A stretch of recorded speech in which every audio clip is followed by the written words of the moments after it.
Infocity सरगासन परिवार की ओर से आप सबको मेरा नमस्कार। आज मैं हमारे जो स्टूडेंट जो 12th की एग्ज़ाम ऑलरेडी पास कर चुके हैं और दूसरे जो भी 12th में आने वाले हैं, दोनों के लिए एक मैसेज रख रहा हूँ। आने वाले दिनों में उनको कैसे वर्कआउट करना है, तो वो सब जो डिस्कशन है मेरे दिमाग में, वो मैं आपके सामने शेयर कर रहा हूँ। सबसे पहले जो स्टूडेंट 12th की बोर्ड की एग्ज़ाम दे चुके हैं, ठीक है, उनके लिए तो कोई ज़्यादा दिक्कत नहीं है, क्योंकि उनका जो टीचिंग का पार्ट था वो तो ऑलरेडी कंप्लीट हो चुका है। उन्होंने बोर्ड की एग्ज़ाम भी दे दी है। अब उनके लिए दो ही वर्क रह जाते हैं, one that is paper writing और solving the paper and second doubt session. तो अभी ये दोनों जो एक्सरसाइज है वो पिछले 1 या 1.5 महीने से रेगुलरली हम उनके लिए कंडक्ट कर रहे हैं। रेगुलर उनको सुबह पेपर मिल रहा है ग्रुप के जरिए, पूरा दिन वो स्टूडेंट उसको सॉल्व करते हैं और शाम को उनको की विद सॉल्यूशन भी मिल रही है and all are very happy. So 12th के स्टूडेंट की कोई ज़्यादा दिक्कत नहीं है। अब हम बात करते हैं 11th के स्टूडेंट की, जो भी ऑफिशियली 12th में आ चुके हैं without giving final exam. Government की देन है, मास प्रमोशन मिल चुका है, तो वो ऑफिशियली अब 12th में आ गए हैं। अब जब फर्स्ट लॉकडाउन हुआ था 21 दिन का ड्यू टू कोरोना, तो हमारे दिमाग में था कि ये बच्चों को 11 के जो स्टूडेंट 12th में आ रहे हैं उनके लिए हम क्या कर सकते हैं। तो सबसे पहले हमारे दिमाग में जी और नीट का कॉन्सेप्ट आया। जी और नीट ये दोनों की जो एग्ज़ाम है उसका जो सिलेबस है उसमें आपको पता है 11 भी है और 12 भी है। तो सबसे पहले हमने 11 के जो भी चैप्टर्स थे उसको एक बार स्टूडेंट रिवाइज कर ले। उस बेस पे हमने पूरा एक एग्ज़ाम सीरीज का प्लानिंग किया and according to that planning every Tuesday, Thursday और सैटरडे सभी स्टूडेंट को, मुझे पता है, सुबह एक पेपर मिलता है हैविंग 25 क्वेश्चन, ठीक है। ट्यूसडे फिजिक्स का मिल रहा है, थर्सडे केमिस्ट्री और सैटरडे मैथ्स और बायो। और पूरे सिलेबस को हमने 3-3 चैप्टर के ग्रुप में डिवाइड करके रखा हुआ है। और सुबह आपको वो पेपर मिल रहा है जैसे 12th वालों को मिलता है। पूरा दिन आपको वो पेपर सॉल्व करना है, उसकी भी मैंने आपको गाइडलाइन दे दी थी। बाद में शाम को आपको की विद सॉल्यूशन मिल रहा है। तो एक हमारा प्लानिंग ये है कि आपका पूरा 11th एक बार कंप्लीट हो जाए। और वो एग्ज़ाम की जो सीरीज़ है उसके 2 वीक ऑलरेडी कंप्लीट हो चुके हैं। मतलब फिजिक्स के 1 to 6 चैप्टर, केमिस्ट्री के 1 to 6, मैथ्स बायो के 1 to 6 वो ऑलरेडी कंप्लीट हो चुके हैं। और अभी ये जो हमारा वीक है उसमें 3rd ग्रुप चल रहा है, आई थिंक 7, 8, 9।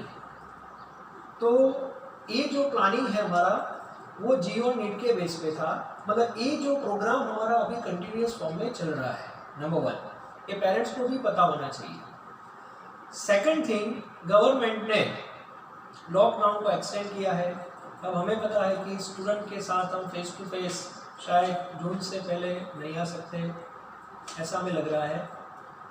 अब गवर्नमेंट ने 12th जब कोरोना का नहीं था वो, तब डेट कौन सी दी थी हमको पता है, 21 अप्रैल से आपका ऑफिशियली 12th स्टार्ट हो रहा था। Is it clear? ओके। आज 20 अप्रैल है अभी। अब मैं जो बात बताने जा रहा हूँ वो बहुत इम्पोर्टेंट है। 11 के जो स्टूडेंट 12th में आ रहे हैं उनकी 11th की एग्ज़ाम की जो टेस्ट सीरीज़ है वो तो चल रही है, ठीक है। अब उनका जो 12th का जो लेक्चर्स है वो भी हमने प्लानिंग के साथ सेटअप किया हुआ है ऑनलाइन के बहुत सारे ऑप्शन मार्केट में है, जूम ऐप है, यूट्यूब है, बहुत सारे ऑप्शन है।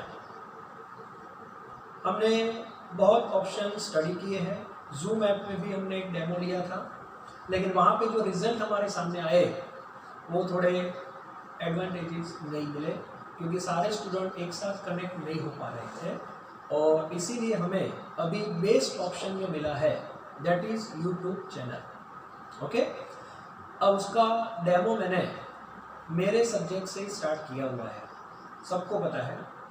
लेकिन इन्फोसिटी सर्गासन स्कूल जब कोई भी सिस्टम सेट करती है तो वो प्लानिंग के साथ होती है, ठीक है। और सबसे पहले मैंने केमिस्ट्री जो है वो स्टार्ट किया हुआ है, जिससे हमें पता चले कि स्टूडेंट को कोई दिक्कत आ रही है, कुछ ऑपरेटिंग सिस्टम टेक्निकली कुछ क्वेरी है कि नहीं, वो सब चेक करने के लिए अभी मैंने केमिस्ट्री से वीडियो लेक्चर स्टार्ट किए हैं। और उस पर भी मैंने एक कॉन्सेप्ट, एक प्लानिंग सेट किया हुआ है, जैसे क्लास में हमारा रेगुलर लेक्चर होता है वैसे ही, ठीक है। तो लेक्चर जो क्लास में होता है वो सेम लेक्चर वीडियो थ्रू आपको मॉर्निंग में मिल रहा है, ऐसा मैंने सोचा हुआ है। बाद में साथ में अकॉर्डिंग टू दैट लेक्चर मैंने एक वर्कशीट भी आपको सेंड की है, जिससे स्टूडेंट अपना जो कन्वीनियंट टाइम होता है उसमें वो लेक्चर देख पाए। और YouTube मैंने प्रीफर इसीलिए किया है कि हर एक जगह पे कनेक्टिविटी का इशू रहता ही है, हम कोई पर्टिकुलर फिक्स टाइम नहीं कर सकते। स्टूडेंट को जो टाइम कन्वीनियंट है वो एरिया में कनेक्टिविटी कैसी है उस हिसाब से वो लेक्चर देख सकता है। इसीलिए मैंने एक थोड़ा प्लान किया हुआ है, यूट्यूब को मैंने प्रेफर किया है, उसका रीज़न ये है। सेकंड पॉइंट, पूरा लेक्चर कंप्लीट हो जाए, आपका कॉन्सेप्ट क्लियर हो ही जाएगा लेक्चर में, बाद में आपको वर्कशीट फिलअप करनी होती है, सेम डे वो आपको मिल रही है। और वर्कशीट फिलअप करके बिटवीन यदि कोई डाउट आपका रहता है तो आप डायरेक्ट, जैसे रेगुलर क्लास में आप डाउट सेशन में आते थे, वैसे ही आपके जो भी डाउट्स है वो आप रिस्पेक्टिव फैकल्टी के साथ शेयर कर सकते हो, that is our doubt session.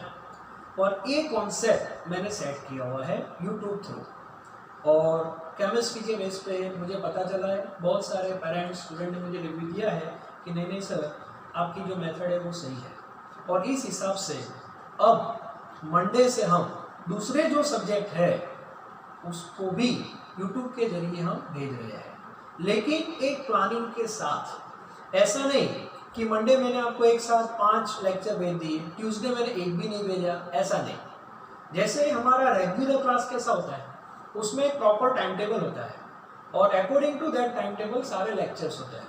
उसमें एग्ज़ाम की जो पैटर्न है वो भी फिक्स होती है, डाउट सॉल्विंग के लेक्चर भी होते हैं, वही कॉन्सेप्ट मैं यहाँ पे सेट कर रहा हूँ, ठीक है।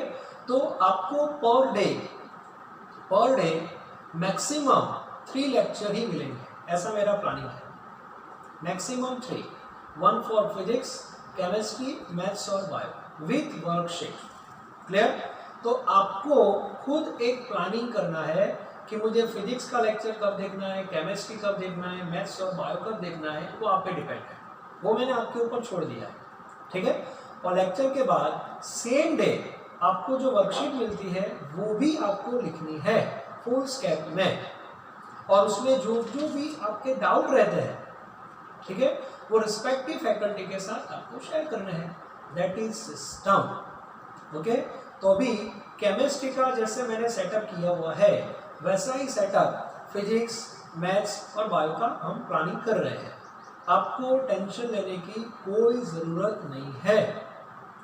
कुछ पेरेंट्स का क्वेश्चन आ रहा है कि सर दूसरे स्कूल में तो बहुत स्टार्ट कर दिया, क्या होगा, हमारा क्या होगा। मुझे बताओ, गवर्नमेंट ने 12 स्टार्ट करने की डेट कौन सी दी थी? 21 अप्रैल। अभी तो आज 20 अप्रैल है। सेकंड पॉइंट, किसी को पता नहीं होगा, आपको पता है, मैथ्स जो हमारा है इन्फोसिटी सर्गासन कैंपस, इंग्लिश मीडियम और गुजराती मीडियम दोनों में, मैथ्स में 12th के 2 चैप्टर ऑलरेडी कंप्लीट हो चुके हैं ड्यूरिंग क्लास आवर्स। ठीक है, तो हमारा 12th को कब से स्टार्ट हो गया है, ये पॉइंट आप याद रखो। और वो जो 2 चैप्टर है उसका जो भी प्रैक्टिस के सम है वो भी मैंने ग्रुप थ्रू आपको भेज दिए हैं। इंग्लिश मीडियम को भी भेजना बाकी है, उनको भी मिल जाएंगे। मतलब हमारे 2 चैप्टर तो ऑलरेडी मैथ्स के हो चुके हैं 12th के, नंबर 1, हम पीछे नहीं है। ओके, केमिस्ट्री की बात कर रहा हूँ मैं, केमिस्ट्री की मैं आपको बात कर रहा हूँ। तो रेगुलर क्लास में वीक में मेरे 3 लेक्चर्स होते हैं। कितने? 3 लेक्चर। और अभी मैं आपको वीक में 6 लेक्चर भेज रहा हूँ, डबल। अब सोचो, तो इस बेस पे हम सोचो तो हमारा सिलेबस बहुत आगे बढ़ने वाला है। जस्ट वेट, एक सिस्टम को हम सेटअप कर दें पहले, प्रॉपर सिस्टम होनी चाहिए। आगे मैंने बताया कि एक दिन में 10 वीडियो भेज दूँ, एक दिन एक भी नहीं भेजूँ, ऐसा नहीं होना चाहिए। एक सिस्टमेटिक प्लानिंग होना चाहिए कि पर डे आपको मैक्सिमम 3 लेक्चर ही मिलेंगे, ये फिक्स है, ये मेरा प्लानिंग है। अभी जो फैकल्टी आएंगी वो एक ही फैकल्टी आएंगी। मान लो कि केमिस्ट्री है तो अभी मैं ही आपके सामने आऊँगा, तो केमिस्ट्री का जो भी लेक्चर होगा वो मेरा ही होगा, दोनों मीडियम में, इंग्लिश मीडियम और गुजराती मीडियम दोनों में। ठीक है, रिकॉर्ड करना है, कितना GB डेटा यूज़ होता है उसको अपलोड करना होता है, फिर आपको भेजना है। इट्स टाइम कंज्यूमिंग प्रोसेस, कोई टेक्निकल इशू भी आते हैं और वो सब हमने शॉर्ट आउट कर दिए हैं। ठीक है, तो आपको ज़्यादा टेंशन लेने की ज़रूरत नहीं है, लेकिन मेरी एडवाइस ये है कि आपको ये जो लेक्चर है उसको 101% फॉलो करना है। पर डे 3 लेक्चर आपको जो मिलने वाले हैं, पर डे 3। ठीक है, तो अच्छी तरह उसको मैनेज करना। वर्कशीट आपको फिलअप करनी है विदाउट फेल। स्कूल ओपन होगी तब सारी वर्कशीट आपको सबमिशन के बेस पे देनी है, वो आपको वापस मिल जाएंगी, that is your material. Okay, तो इस बेस पे हमें वर्कआउट करना है। मतलब हमारा जो जैसे रेगुलर क्लास हमारा रहता था वैसे वीडियो लेक्चर है, नंबर 1। जैसे हम आपको रिटर्न वर्क देते थे वो आपको पता है डेली, वैसे आपको वर्कशीट मिल रही है। ठीक है, नंबर 3, हमारा जैसा डाउट सेशन था वैसा ही डाउट सेशन आप पर्सनली किसी भी फैकल्टी को के साथ शेयर कर सकते हो। ठीक है, और लास्ट में मैं एग्ज़ाम की बात कर लूँ। एक बार हमारी सिस्टम सेट हो जाए, अभी आपकी एग्ज़ाम की सीरीज चल रही है ट्यूसडे, थर्सडे और सैटरडे, और ये जो 3 दिन आपकी एग्ज़ाम की जो सीरीज़ है वो JEE और नीट के बेस पे है। क्लियर? वो उसमें 11 का सिलेबस है, वो सीरीज़ हमारी कंप्लीट हो जाएगी with in 2 weeks I think. उसके बाद सेम डे हमारे 12th की रेगुलर एग्ज़ाम स्टार्ट हो जाएगी। उसमें सुबह आपको जैसे रेगुलर ट्यूसडे आपको फिजिक्स का पेपर मिल रहा था वैसे फिजिक्स का पेपर मिलेगा, पूरा दिन आपको लिखना है और शाम को आपको उसकी की मिल जाएगी, पेरेंट्स को वो चेक करना है, हो पाए तो। ठीक है, मतलब हम ऐसा सेटअप कर रहे हैं कि हमारा जो रेगुलर हमारी जो पैटर्न थी स्कूल की वही पैटर्न हम आपको दें, उस बेस पे हम वर्क कर रहे हैं। क्योंकि ये एक वीक की बात नहीं है, हमें शायद जून तक इसको भी फॉलो करना है। तो सिस्टम जो होती है वो पावरफुल सिस्टम होनी चाहिए। ठीक है, तो ये जो हमारा सेटअप है वो वेल प्रूफ प्लानिंग है, आपको टेंशन लेने की कोई ज़रूरत नहीं है। ठीक है, ऑलरेडी मैंने आपको बता दिया मैथ्स जो है उसके 2 चैप्टर ऑलरेडी हो चुके हैं, केमिस्ट्री हमारा हो रहा है और फिजिक्स और बायो जो है वो भी पाइपलाइन में है। लेकिन मंडे से मैंने आज ग्रुप में मैसेज भेज दिया है कि मंडे किस क्लास में कौन कौन से लेक्चर हम डिलीवर करने वाले हैं। ठीक है, तो इस बेस पे हम आगे बढ़ रहे हैं। तो फिर से आज कुछ जो क्वेश्चन आए थे पेरेंट्स के, कुछ इश्यू थे रिगार्डिंग ये सब मैंने सॉर्ट आउट किया है। अभी भी आपको कुछ ऐसा लगे, ठीक है, 1 वीक 2 वीक के बाद कुछ इश्यू आ रहे हैं तो मुझे बता देना, हम लेक्चर जो उसका सॉल्यूशन देने के लिए ट्राई करेंगे। ठीक है, thank you very very much.